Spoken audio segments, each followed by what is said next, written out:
अनुषंगाने आज तुम्ही इच्छुकांच्या बैठका घेतल्या. आज आणि उद्या काँग्रेस पक्षात मधून जे निवडणूक लढायला इच्छुक आहेत त्यांच्या आम्ही महानगरपालिकेच्या निवडणुकीसाठी मुलाखती आजपासून घेतोय आणि आज आणि उद्या हे 2 दिवस आम्ही दिले. मागील काही दिवसामध्ये काँग्रेसचे 2 विद्यमान नगरसेवक गेले, त्यानंतर ही काय पहिली वेळ नाहीये की लोक पक्ष सोडून गेलेत. म्हणजे 2000 जेव्हापासून बीजेपी सत्तेत आलंय तेव्हापासून वोट चोरी नाही, लोक चोरी त्यांची चालूच आहे.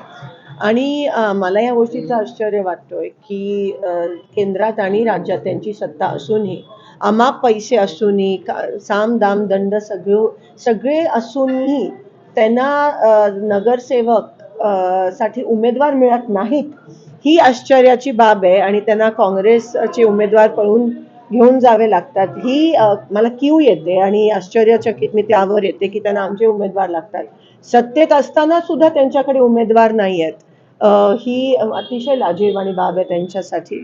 आणि मला असं वाटतं की जे गेलेत सोडून, पक्ष सोडून, आधी जे गेलेत पक्ष सोडून, त्यांचं काय झालंय हे तुम्हाला दिसतंय. मला तुम्हाला ते सांगण्याची गरज नाही आहे. आणि काँग्रेस मुक्त भारत करणारे जे आहेत, जे फुशारक्या मारतात, ते आज काँग्रेस युक्त बीजेपी करतात, ह्याचा मला कुठेतरी आनंद होतोय. भाजपा नेत्यांचं असं म्हणणं होतं की काँग्रेसला उमेदवार सुद्धा मिळणार नाहीत, पण ऐकतो बघतोय आणि मोठा रिस्पॉन्स मिळतोय, काय सांगाल? आणि आमचे उमेदवार ते घेऊन चाललेत, म्हणजे हे स्पष्ट आहे की कोणाला मिळत नाहीये, हे स्पष्ट आहे. सत्ता संपत्ती आणि सगळ्या यंत्रणेचा नगरपालिकेमध्ये घवघवीत असं यश मिळालं नाही. हे तुम्ही बघता की काल जे सोलापूर जिल्ह्यात घडलं की धाडकन तोंडावर पडले भाजपच्या विरोधात जेवढे पक्ष एकत्र झालेले, मग ते आघाड्या असतील, तीर्थक्षेत्र विकास आघाडी असेल किंवा त्यांच्या 2 कुबड्या असलेले पक्ष आहेत, त्यांनी ते सत्तेत आलेत, पण भाजप ही तोंडावर पडले.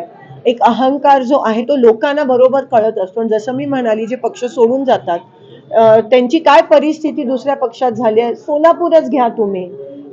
मला कोणाची नावं घ्यायची नाहीत, पण तुम्हाला दिसतं आणि जनतेला बरोबर कळत असतं. आज कोणतं आमिष दाखवून भाजप, किती पैशांचा आमिष दाखवून, सगळा काही आपल्या देशात पैशांचा खेळ नसतो आणि हे लोक बरोबर त्यांची जागा नेते मिळवण्यात ते यशस्वी झाले, पण कार्यकर्त्यांचं मत मिळवण्यात ते अपयशी ठरले असं म्हणायचं. 100% तुम्ही लोकसभा पण बघा, वन साइड झालेलं महाविकास आघाडीला.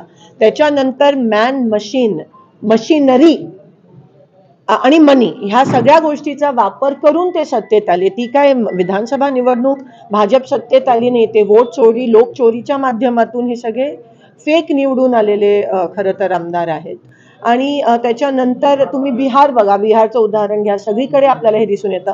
कालच्या निवडणुकीत पण काही ठिकाणी जिथे आमचे उमेदवार जास्त होते तिथे त्यांनी परत वोटिंग घेतलं आणि जेव्हा आमचे उमेदवार घरी गेले आणि तेव्हा त्यांनी ते मॅनिप्युलेट केलं रिकाउंटिंगमध्ये.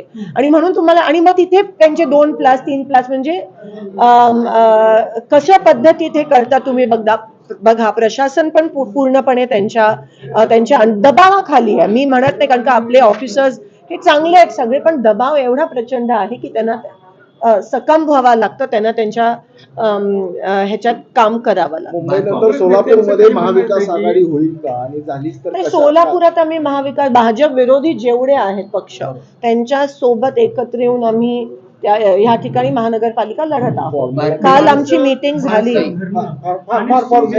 याच्यामध्ये खूप मोठा फरक आहे. बाळसं धरणं आणि सूज येणं फरक आहे.